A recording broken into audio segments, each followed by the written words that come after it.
So friends ಇದು ನೋಡ್ಬೋದು, ಈ ವಾಚು ನಮ್ಮ ಫ್ರೆಂಡ್ ತೊಗೊಂಡಿದ್ದಾನೆ. 12,000 ಅಲ್ಲ ಮಗ, 12,000 ಕೊಟ್ಟು ತೊಗೊಂಡಿದ್ದಾನೆ. ವಾಚ್ ಲೂಸ್ ಆಗಿದೆ, ಅವನಿಗೆ ಚೈನ್ ಕಟ್ ಮಾಡ್ತಾ ಇದೆ ನೋಡಿ.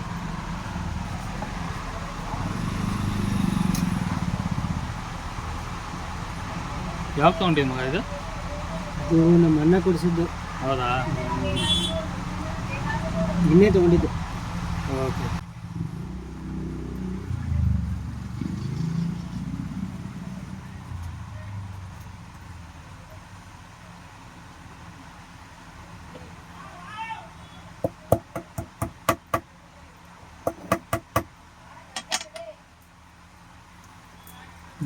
ನನ್ನ ಫ್ರೆಂಡ್ ತೊಗೊಂಡ, ನನ್ನ ಫ್ರೆಂಡ್ ಬಟ್ಟೆಗೆ ಗಿಫ್ಟ್ ಕೊಟ್ಟರು ಅಂತ. ವಯಸ್ಸು ಆಗ್ಬಿಡೋದು.